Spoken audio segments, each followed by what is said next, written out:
we have anybody? Danielle said she Not was in here. see anyone yet. Oh, Nope, Danielle just came in. How about that? Richard just. right on cue. Oh, and Oh, and Richard, there's Richard. yay. See, the camel gang's all here. Hey, we like that. Second one on one.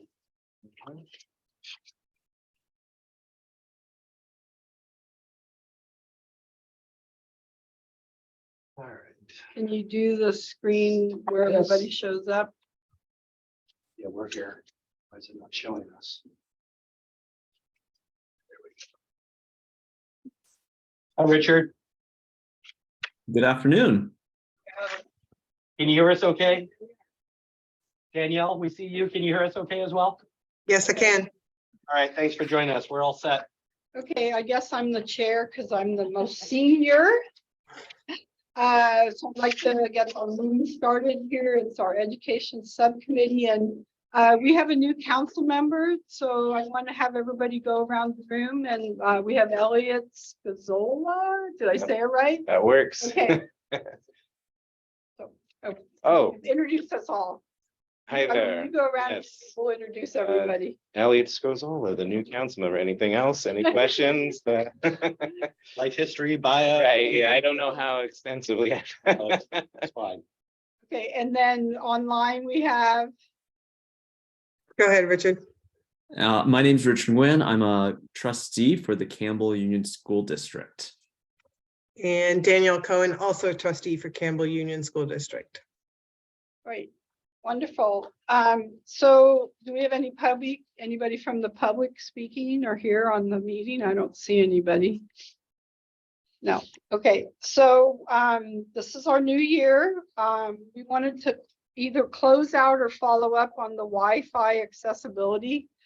And we were working with you guys on trying to make sure we picked up areas where there wasn't good access. And I wanted to know if you are still having any problems and if the city can do anything to help. Do you want me to share what we know so far, Richard, or do you want to share?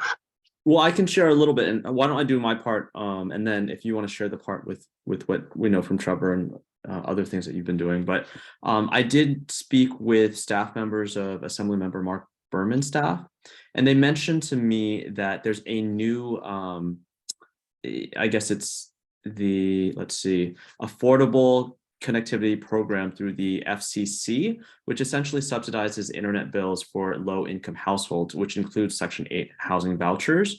And it's basically a discount up to $30 per month. And apparently there are plans from internet providers that are $30 a month. That being said, we also know that when it comes to internet connections from service providers for low-income families or that's on discount, the question is the internet speed enough for a family to do all they need to do?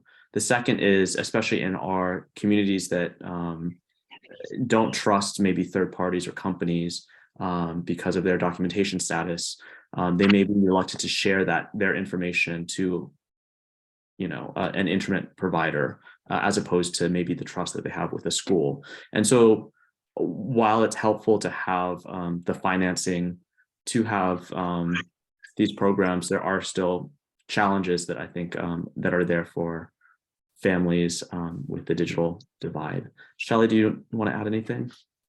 Yeah, and we actually have worked on the subsidies before. Comcast was offering that years ago. And our community liaisons worked with our families, and often it took 2 or 3 times to get the process done correctly. And the parents wouldn't always get an update that they hadn't completed it correctly. You'd have to actually go back and see why it hadn't started. And so, our perfect world would be that we do something like Mountain View, where the whole community is wireless accessible. But also the hotspots, we still have them. One of the problems with the hotspots is if you have more than one device working off of a hotspot, it's extremely slow. And so I just threw out the idea that, we know if a family qualifies for Section 8, they would also qualify for any of these subsidies. So is there a way, instead of it having family by family, that it could be part of the building itself? And if you live there, then you have access to it. Because right now it requires every single family to sign on. And we have another person attending. We have a new council member, so can you introduce yourself? Hey there, Elliot Scozola. I do have a bit of a teaching background too, so that might, be fitting. Let for me know this what you're committee. doing. We could use guest teachers. Oh, I'm already one of those for a wide variety. And, we have a person who joined. Stephanie, do you want to introduce yourself? Hi, I'm Stephanie Kashima, president at West Valley College. Nice to see all of you. Thank you. for That's where I used to, including me. that was my first job. That was my first job out. Thank at, you for joining us. College, by the way, West Valley College. And aren't you teaching part-time at Westmont as a substitute? All over the place, but yes. Great. Stephanie, we're talking about the Wi-Fi. So how this got on our agenda was, what can the city do to help in this process? And there was some discussion with our IT, like boosting it at the community center, boosting it at the libraries. So is there anything that we can do as a city to help with this, getting everybody access?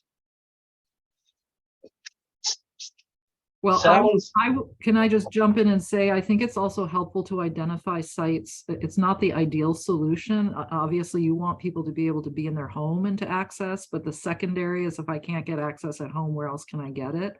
And to identify sites that are available for folks who don't have that really great high-speed access at home. And to be honest, I know we, like many other schools, shared with the community that we tried to expand out our Wi-Fi access to our parking lot, so that even if our buildings weren't open, you could come to the parking lot. We had students in our parking lots doing their homework.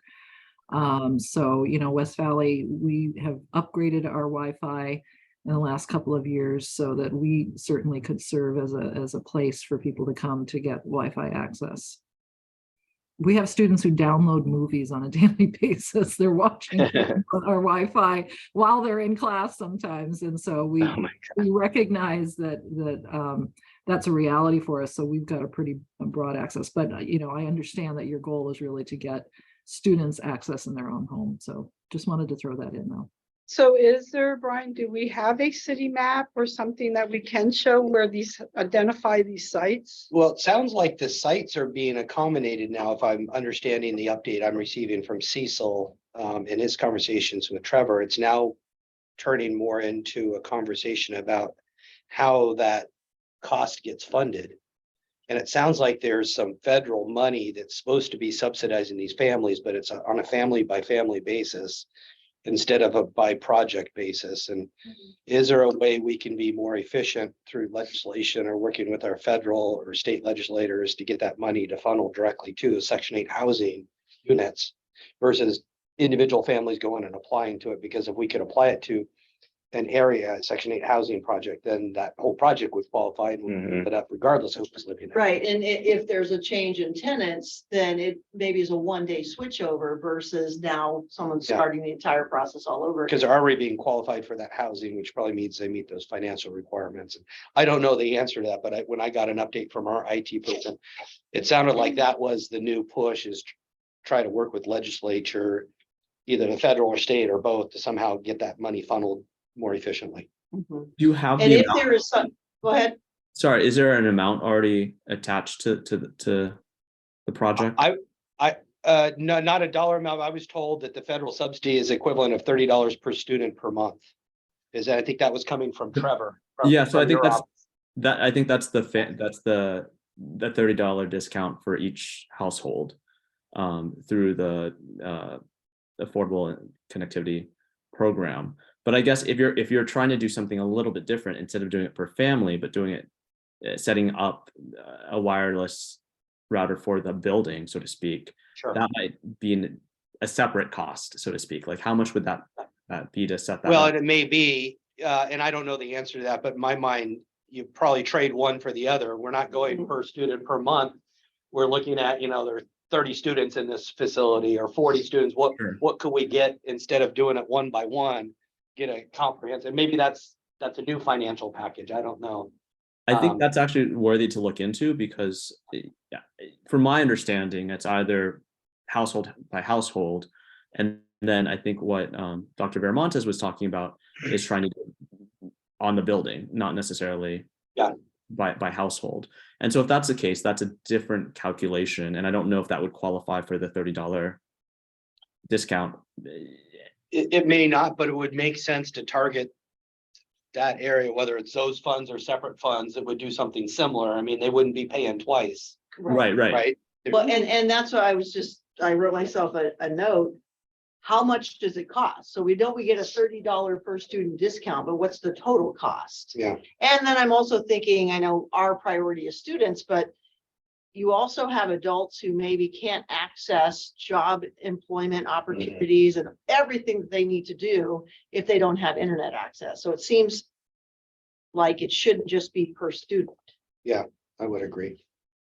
Well, separate from this, we have a legislative subcommittee in the city that is this year it's Councilmember Lopez and Mayor Bybee. And we can raise that as we work with our legislators. I mean, I don't want to create too many committees working on the same thing, but we definitely want to raise this up the flagpole and maybe with our with both Senate and federal to see what ideas they may have or avenues to pursue.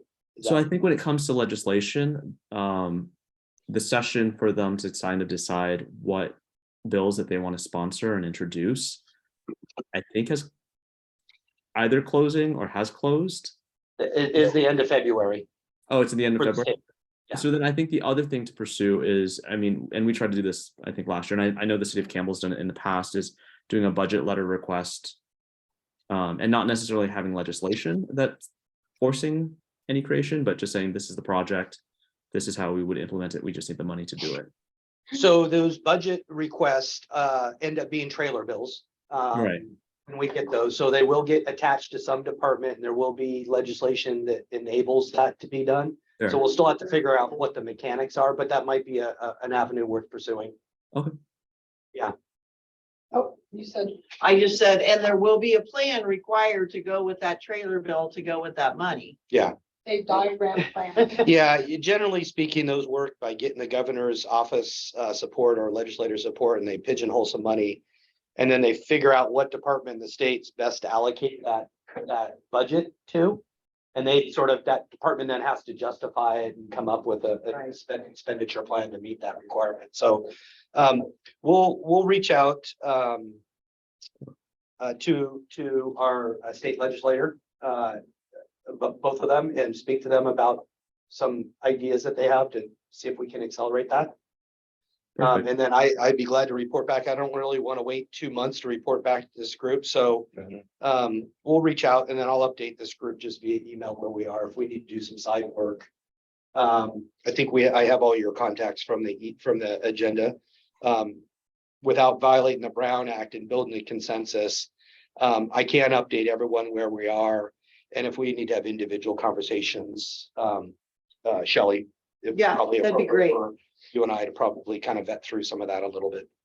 I like it. So does it help to have a map with a dot and a circle and have like the community center, the libraries, the schools, or any other? Does it help to have something like we have on our website that could be a map? I think if we go this route, we'd want to map out all the Section 8 housing in our community and around our community, some of which is in San We're Jose. working on that too, on Okay. where that is. Okay. Yeah, we'll definitely want to identify. So the takeaway for me is two things. We work on the legislation and this affordable connectivity program and the cost, and then also talk with our subcommittee, our legislative subcommittee. But then do we want to have on our city website where you can find internet? Because it's not just going to be the schools, it's going to be city hall, library. Is that something that I would think it would be easy, Brian, for us to produce that, would it? Yeah, we can produce that. I want to be mindful that we're not putting expectations out there that we can't deliver, but certainly as we develop this and there's identified areas where there's, we'd be glad to. That's an easy thing to do. Okay, so then we'll put that on the agenda for our next meeting is get an update on what happens legislatively and then what could happen with producing a map online. Okay, any other on this topic? No, I just want to say thank you to Stephanie, who recommended that I speak with Manny from government relations in her organization. He was able to give me some information on kind of the legislative process and kind of told me some ideas. So just want to say thank you, Stephanie. Great, thank you. And I had a quick question. I was wondering if this affordable connectivity program, is it money based? Like there's this much funds and once it's gone, or is it a time based thing or neither? To my knowledge, we don't know. We're just trying to get as many families access to Sure. fast, efficient connectivity. Mm-hmm. And I mean, there's been a lot of strides made. That was one of the benefits of COVID. Yeah. Oh, yeah. That's how it Oh, I can Yeah. started. imagine. What gaps do we have? and Uh-huh, who I needs see. The actual Interesting. equipment and can the city pop up Wi-Fi Mhm. antennas that would help broadband? That's Ah. how it started. Okay. That morphed into not so much as we have coverage, but it's the affordability of the coverage that we have and Mhm. how that's paid for now. Uh-huh. That makes sense. And that really that's kind of. Yeah, and we did a couple of pilots with CBRS poles where we got to use radio waves that were originally were held off for military use. They're no longer needed. So we were able to stand up 2 towers for that to try to penetrate Mm-hmm. areas, but it doesn't have a very large Mm, shadow on that. So interesting. we're just looking for creative ways to do that. The bus, with the wireless that you park somewhere, if you have buildings or walls or concrete, it basically I see. generates out that signal. Did we end up putting any antennas up, Brian? So we didn't end up doing antennas, but what ended up happening was, I think T-Mobile was the carrier that the school district was using the most. And they were essentially passing out these Wi-Fi hotspots. Hotspots, yeah. Right. And originally, when we first started this discussion, those Wi-Fi hotspots broadcast at an average of 5 to 10 megabytes per second, which is fairly slow.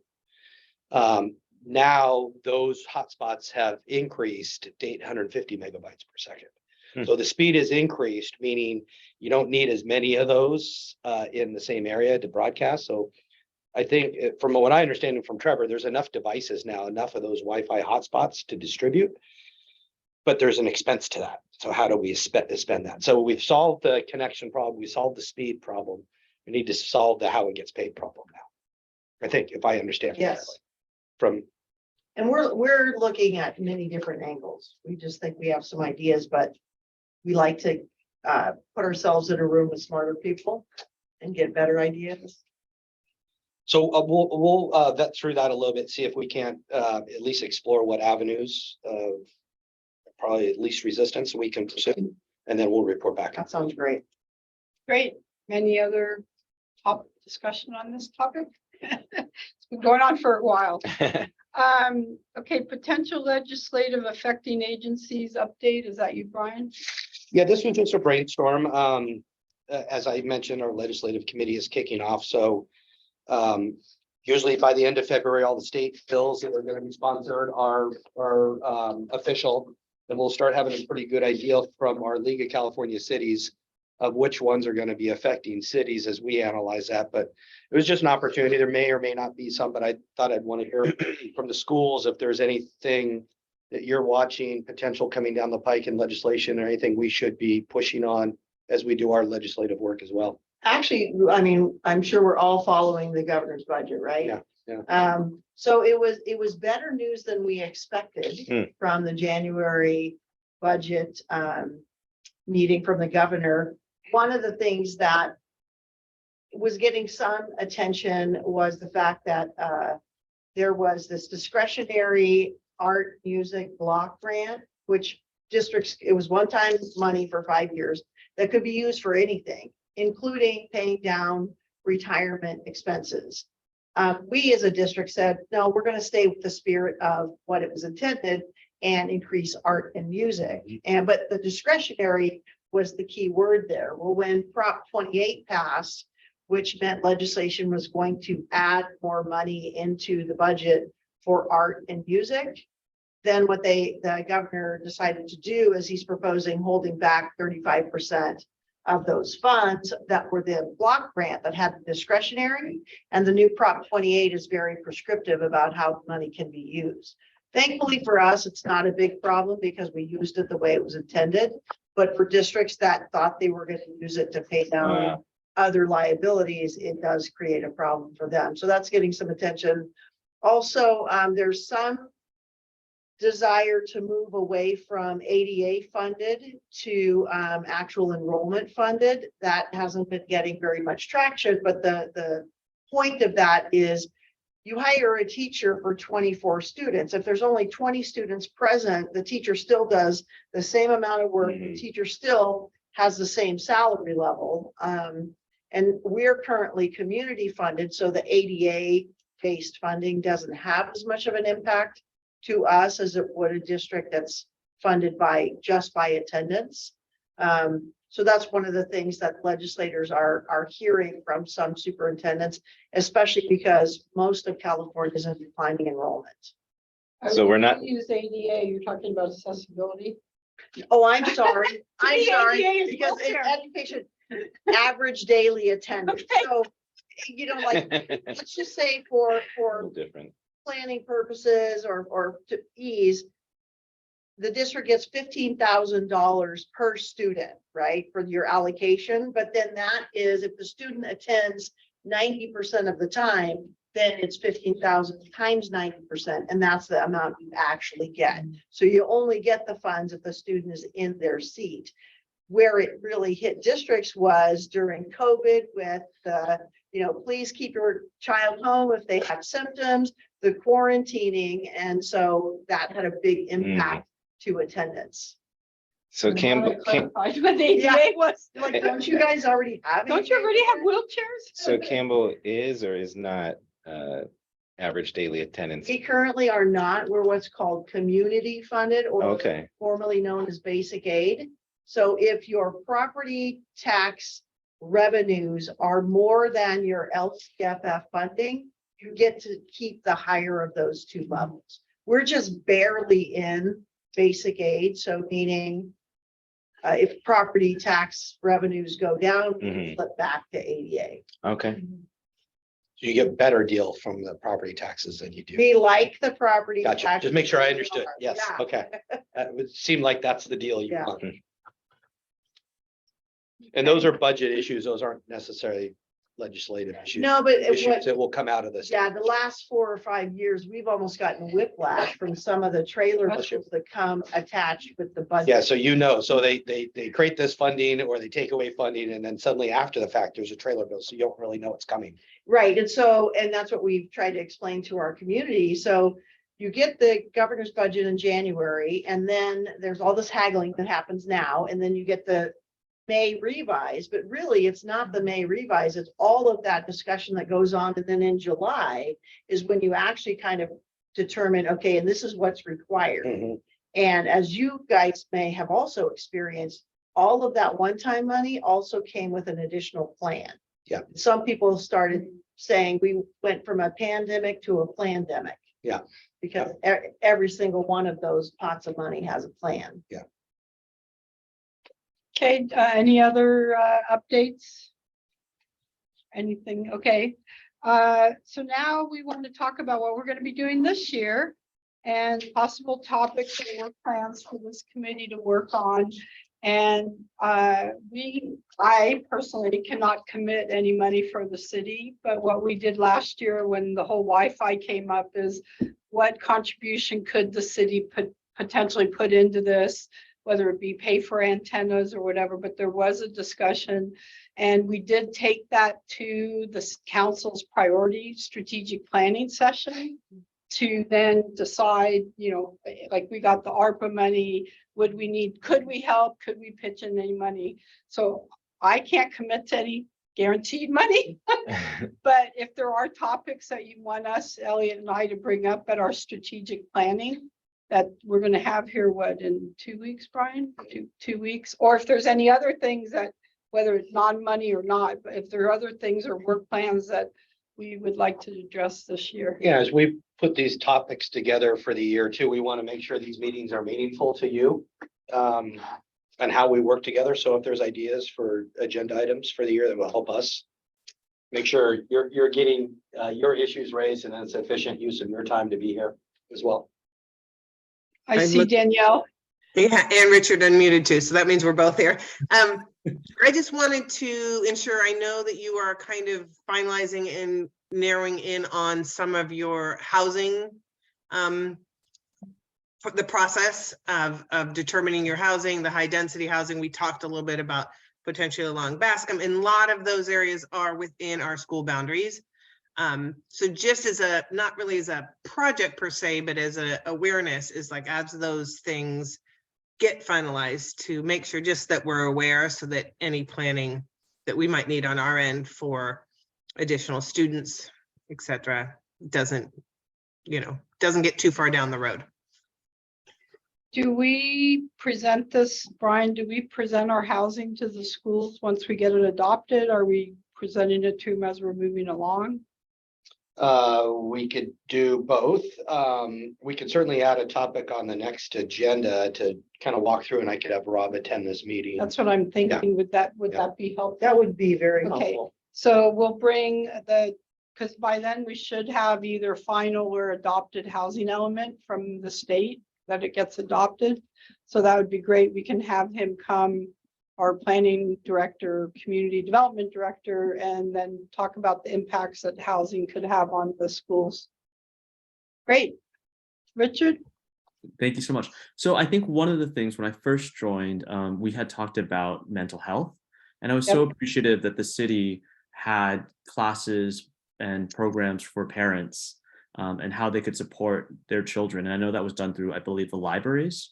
And so I don't know if that continues or, if that has to be reinitiated each year, but having those types of programs. And then also, I know the libraries did a book recommendation and, helping students with different YA book recommendations that could help them with, coming of age type of issues. And so continuation of that would be great in my mind. The other thing, and I know that we've been working with the city of San Jose, but our school district also wants to prioritize safe routes to schools. And so I know Councilmember Montes can probably speak more to that than I could. But anything that the city of Campbell can do to make sure that pedestrian safety, especially around schools, would be great. Stephanie? Hi, I don't know if I have agenda items, but I want to share some updates that might potentially lead to more discussion. That is, legislatively, we are pursuing an exemption from Title V with Dave Cortese. We're actually having a press conference on Friday that would allow us to be the second California community college district in the state to eliminate all tuition, so to provide free college to all students. So we're pursuing that, and we're hoping to have that be effective for January 2024. So in addition to removing tuition, we've removed all parking fees, our health center fees. We are offering free childcare to all students. And we're eventually, the goal is to offer a Google-like free food program for students where they simply have a card and swipe it and get whatever food they need. So we're really maximizing. We are also a basic aid district. This is how we're able to do this, is to afford this through efficient use of our funds and maximizing our expenditures on student support. We're also in the process of pursuing housing, student housing, dormitory-like housing, probably on the Mission College campus in Santa Clara. We've instituted, we have a free program, the LIFT, LYFT, transportation for students most in need. And we're establishing a free shuttle between the two campuses for students who want to go back and forth, and frankly, community members if they need to. So these are a lot of things that are in play right now. And just wanted to share that. We give out free books, free technology. We're trying to remove every possible barrier for our students. We're also trying to do more outreach to middle and high school students. We're hiring an advisor to be embedded in our high schools. They will actually work in the high school system and hopefully maybe even the middle school systems if we can, to support the often overworked high school staff who have such high ratios of student per counselor.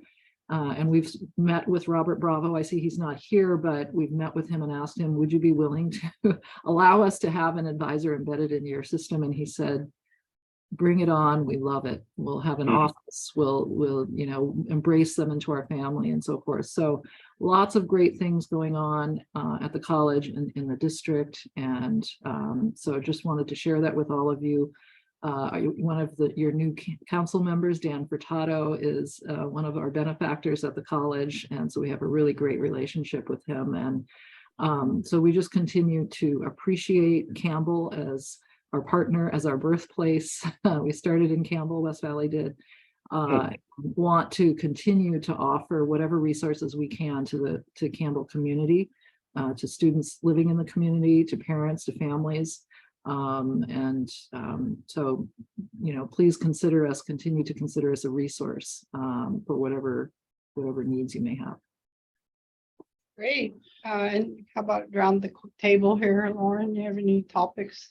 Were you about to say something? I was just gonna say, that sounds amazing. Oh, it does. That's what I Everything wanted you to said say. is truly incredible. I love hearing all of that. Yeah. Like, it just kept going and going. I'm like, wait, that too? Yeah. That's another resource? Like, I'm blown away, honestly. I was Yeah. like, we all should be students. We all should be students. It's fantastic. Taking all I our hope parent this, groups, all the support, particularly if you have the free childcare. Yeah. It's a great, Yeah. it's Oh, gonna that be a was great huge. resource for our parents. huge. Yeah, Absolutely. yeah. So you said Fantastic. the press conference is on Friday, is that right? It is on Friday here in front of our administration building. I have to give credit really where credit is due. It's our Board of Trustees, outstanding board, and our Chancellor, Brad Davis, who really constructed and managed our finances so effectively that we can afford to do this. So That's incredible. Wonderful. Great. Truly incredible. Lauren, anything that? Yeah, just in regards to the recreation department, our director Natasha couldn't be here today, so I'm filling in with some updates, but we have our fun run, our Valentine fun run is back for the first time since 2020, right before COVID. And so we're really excited. We have about 450 people that we're expecting to be out there. Cool. So, and that's gonna be this Saturday. And then our, we're gearing up for all of our summer programs. And so our camps, last summer we were at about 80% of our normal capacity, which we were really excited about considering the still being in COVID. So we're hopeful that this coming summer that we're going to be, if not, at capacity, as close to it as possible. So registration for our families who are looking, especially childcare, obviously it's a huge piece there, begins in March. And so some of our camps fill up like that. And something to consider too, especially for your students, if we do have our youth scholarship program, and that is something that can be renewed on a yearly basis. And so there is an application for it. It's based, of course, on financial need, but that can help a bit. If there's additional, that won't cover obviously at all for all 8 weeks if there are families that are needing that. But if there is a family that's still in greater need, we have a connection with Go Kids. And so we had some campers last year that had their camp paid for through Go Kids. And then they reimburse us. So I think it's just making that a bit more known for families who are unaware that there are those options out there. And I supervise the youth enrichment programs. There are sports camps as well. But again, feel free I'm happy to communicate. And I'm sorry, did you talk about March 4th in the open house? No, so yes, and Okay, sorry, thank yeah, you, March yes. 4th. Thank you. Sorry, I just I teed got you ahead up. of myself, No, got that's too all right. excited about summer camp. I thought it was coming. Yeah, so, no, thank you. So March 4th, yes, this is going to be our first time offering this. We're really excited. We're doing an open house, which is we're inviting our contractors and in-house team to have tables to share information so that parents could truly ask questions of those who are putting on these, whether it's a Lego camp, sports camp, or our day camps. And we're going to have, we're hoping to have some live music. We invited the library to participate. We're going to have a kids corner in Q84 where we're going to invite some of our kid contractors to bring out like Legos, and our day camp staff will be running that. Our preschool program open house will also be the same day, same time. And then we also have the Campbell Youth Commission Teen Job Fair immediately following after that. So we're expecting our basketball league, our youth basketball league is on that same day during that same time. So we're hoping it's going to really draw in a lot of people. And then the other exciting part that we're really looking forward to is we're doing swim assessments. So for our youth swim lessons, we find it's a challenge when the parents sign up in March, but come June, you know, their child may or may not be at that level that they're signed up for, but then it's already booked up. So we're going to do swim lessons, swim assessments, so that parents know when registration opens on the 14th and 15th, exactly what swim level that their child should be registered for. So we're really excited, for this. It's the first time we've done this open house, so we're hoping that it'll lead to better enrollment, better understanding. Yes. People being comfortable when they enroll, that they understand what they're getting themselves into. Definitely. And especially too with different kind of levels, especially with some camps that have maybe different levels or different options for the same age groups and whatnot. So it's been something that's very successful in a lot of other cities. So we were, us, the Lawrence, we were excited to take the lead. Okay, and then in addition to all those wonderful things, is there any other topics that you want to add for the year on this committee's agenda? I just say in general, it's a really nice opportunity to share information on Youth Commission, of course. So what's going on in the Youth Commission, we did have, like I said, the teen job fair is coming back for the first time since COVID. That will be also March 4th.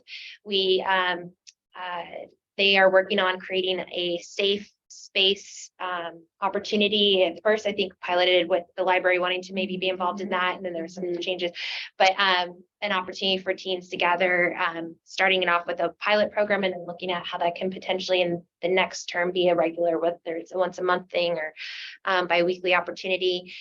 We did have just a movie night back on the 27th, which was really great, co-sponsored with the library, and we had, I think, about 40 teens who attended that at our facility. So that was a free event. They collected canned goods as their ticket in, and so that was donated to a local food bank. And then, of course, we'll be sending out to the schools because recruitment for the following term will begin in late March, April, and that will then be for that 2023-2024 term.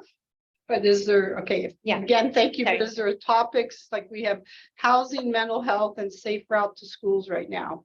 Is there any other things that we can help you or add to our yearly discussion? I think I would be interested in the mental health component of how the Youth Commission can be involved with that. Okay, And I would be good with all of those topics. no extras. No way. This is pretty good for okay, how about you guys? Yeah, I can go first. Yeah. Okay. Oh, let's put her on the spot. Come on. Welcome, and you get to run this. It's hard. I'm gonna go. That we are doing with Children's Services. So in addition to the regular story times that we have at the community center on Wednesday mornings, I'm beginning to build relationships, starting with outreach at Luther Burbank FRC, where we're going to go there and have in-person story time since COVID has happened once a month from March until July. And then that also includes outreach to schools here in the local community, one of which I will be doing on Thursday, but I can't remember the facility, just that it's behind KFC. Oh, I don't know. That's what Terry told me, right? Okay. And then we're finalizing plans for summer reading program. Yeah, we did have our friends, commissioners, and down is a long line of people forum. You guys were there, right? Mhm. Yes. Yes, on You Saturday. guys were there. And so a big part of that was kind of revealing the strategic plan for the library. And then, you know, each library has their own goals related to the strategic plan. So for us, our two goals are, one is pre-COVID, we used to have a really large successful program called Library in a Box. So it's a program that I started when I was in Fee's position, where we delivered a box of curriculum material to, we started with the preschools, then we were getting to the TK and kindergarten level. We had about, I think it was like 14 or 15 boxes per month. The teachers would let me know what subjects they were interested in. We would put the boxes together, and then one of our staff members would drop them off and pick them back up every month. And so we're kind of, part of our strategic plan is to get that started again. So that's one thing that we're working on. And the other one is, so as you know, the Express is small. We don't have a lot of materials, especially materials in different languages. We don't have that. So we're going to bring back our book bundles, which was something that was really popular when we were doing curbside or lobby service, and pulling books from other locations to bring some of those materials to the library on a temporary basis. I'm hopeful they'll be there and then someone will just take them away. And I don't have anywhere to put them. So those are kind of the two Campbell specific projects that we're working on this year, specific to the strategic plan. As far as more agenda items, I know that Peggy at one point did some sort of presentation or something about information about the library. I mean, I don't know if that's, you guys all know about us now, so, but I don't know if that's something that we could put into something that could be done annually, or if there's something specific, like we could do something specific about mental health resources that the library has, or some specific subject once a year. I would be interested in, we have a wellness week that we do. So if we could either have books there or have a list of reading materials that support that would be really helpful. And while I'm thinking about it, how do our preschool TKK folks reach out to you for the library in a box? So some already have, I just remembered, I think from before. But I mean, I know traditionally there was a coordinator for preschool. Yeah, we have a coordinator, and then we have someone who kind of in our teaching and learning staff that supports the TK. Yeah, so I mean, they could just reach out to me. Okay. My email address is mking@scc. But that's originally how it started, is I went to the meeting that all the preschool teachers were at and talked about it, and then they all jumped on it. So Yeah, Heather Elston is our preschool. Oh, okay, yeah. So probably hearing both of those would be good to have an update. I mean, we do as the roundtable of what youth commission, but maybe once a year it could be focused on the youth commission programs and goals for the year. Maybe once we can talk about the libraries programs, some of which we've heard, but we'll focus on the new programs and things we haven't heard or things to highlight. Sure. Those are all good topics. And housing. And certainly. Yeah. Can I jump in for 1 second? I'm so sorry. Something that you had just reminded me. We're in conversations with Milpitas Unified School District to train paraprofessionals in their district to become pre-K teachers. So as part of an effort to ensure that the pipeline of teachers is a diversified workforce, there tends to be in school districts a more diverse population in the paraprofessional ranks than in the teacher ranks, because teachers stay for many, many years. It's true at West Valley as well. And so I don't know if there's anybody here representing the school district, certainly something that I could reach out to Campbell myself on, but just wanted to say that we are would love to also support the Campbell educational school system by providing that training to certified paraprofessionals who are already working in the school. They know the kids, they know the community, and to train to become those pre-K teachers through the early childhood education certification process. So I just wanted to put that out there as something we're already doing. We'd love to help Campbell as well, if possible. I appreciate that. And I believe we're actually already working with you on that. Okay. I'll double check that, but I'm pretty sure we plugged into that. Terrific. Glad to hear it. Thank you. Elliot, do you have any topics? Yeah, I'm super happy to hear about the pedestrian safety aspect. Like, that was something actually that I had years ago. I don't know, for lack of a better word, been complaining about, like I actually, wrote my city council members, like, oh my God. I got from you. Yeah, I think so, probably. I'm pretty sure. But like, that's huge for me. Like, just as a parent myself, I've seen some close calls, and then of course we had a tragic incident not too long ago. And so like that always was something that was like huge on my list. So happy to see that, and I'll be, you know, if not shouting at the top of my lungs, I'll do anything I can to make sure that this gets implemented here in Campbell, like where we have, and, you know, I'm thinking, you know, like simple things like there's the crosswalk on Campbell Avenue, that really works. Like when those lights are flashing, when someone's trying to cross the street, everyone just, like comes to a screeching halt, you know, so I'd be hopefully advocating for more of that kind of thing. And people who during school hours, especially, we need, it seems like we have a shortage of actual crosswalk guards is what I've noticed. Yeah. in San And that's Jose like as a well. real problem. And like, I don't know what we can do about that necessarily, but it seems like something we should definitely focus on is trying to recruit them. It's probably a good topic for this group, and I think we've made, because of this group, some progress in that area, because it used to be a question of who's gonna pay for it, and we partnered with the school district. Yep. We're equally paying, and then we solved that problem, but Hmm. it is a matter of recruitment and finding people, because we do have vacancies, we do have money to pay them between our two agencies, and there's additional funding to do safe routes to school. I know, Richard, we're pursuing grant funding. I think you're probably aware, to do something similar, not in the safe routes to school program, but something very similar to it. Right. Safe routes to school is a very specific program, but something that mirrors that. And we're looking at getting grant funds to help us with that. So that's a good topic in the future. For this Yeah, and group. I was at a county meeting probably a couple months ago now, and they were sharing the statistics of the crossing guards, and Hmm. over 30% of the positions are unfilled. Wow, that's crazy. Yeah, that's right. And when we fill positions, and we've even had, we've had to disqualify people because of their background. Because they are wanted, or they've had some history, some criminal history in their background. They shouldn't be Yeah, around children, and those are unfortunate, because those are the applicants we're getting, so. right. We're getting down, like, well, how bad was the felony? Oh, man. So that's a good topic. We'll tee that up. Danielle, did we hear from you? You did. Okay, so I get to chime in. So housing, I think that's really big deal because of what it may impact our schools, especially because what we're looking at is going to be some high density areas.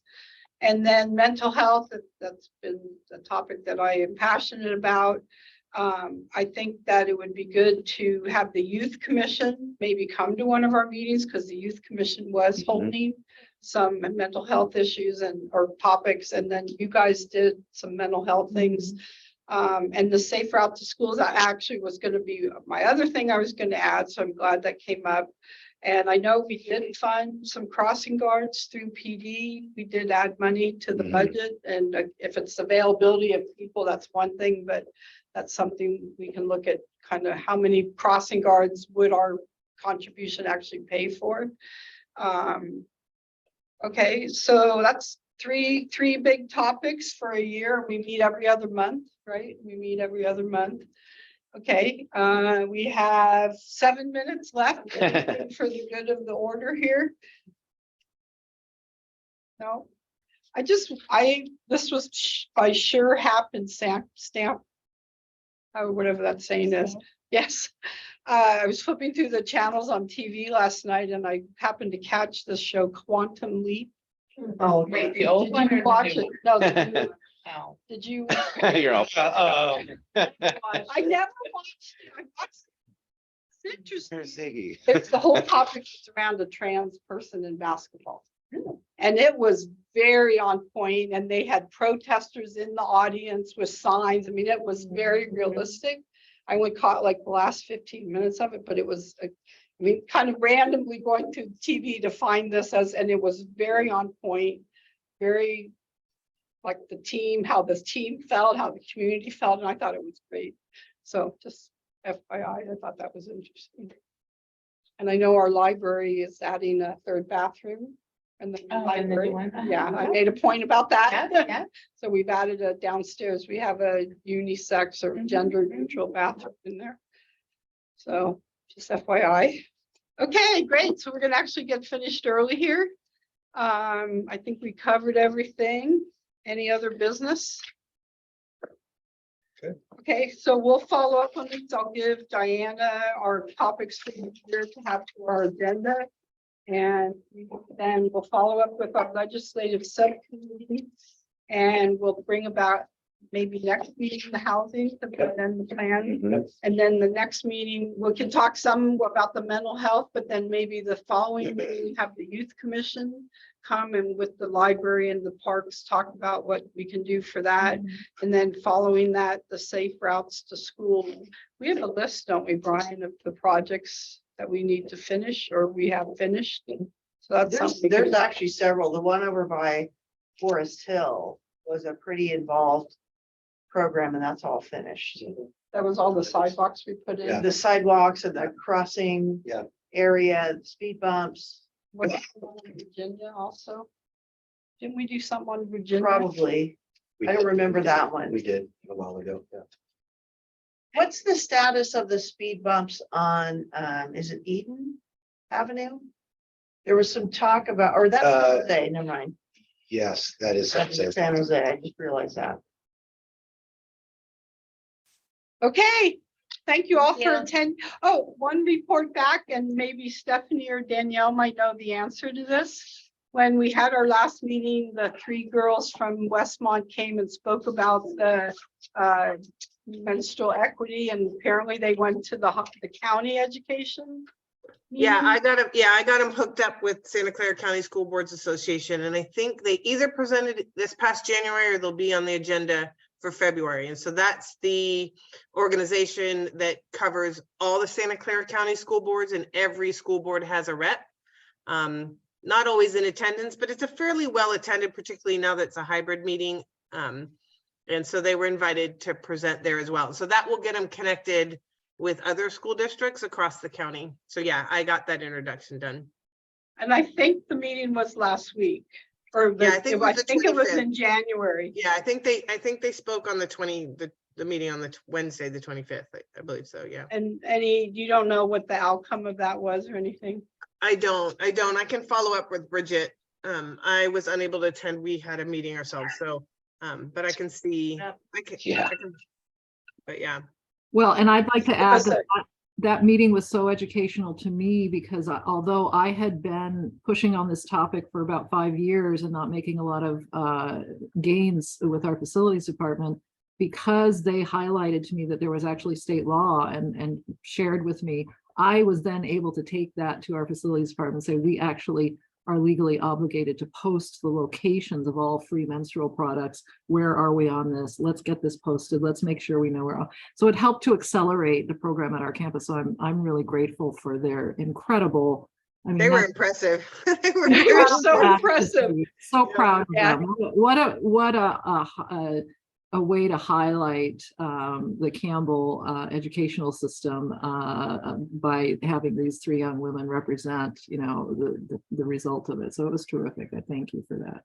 And they all asked me for letters of recommendation to colleges. Oh, that's great. So I wrote exactly what happened, how they contacted me, how they came here, how well Perfect. attended the meeting was, how everybody was receptive, and they thought it was great. They were just in la la land. Oh my God, people listen to us. And I said, of course, that's what we're here for. And so they were very appreciative also. So thank you. All right, now we're done, right? Okay, thanks a lot, you guys. Bye. Thank you.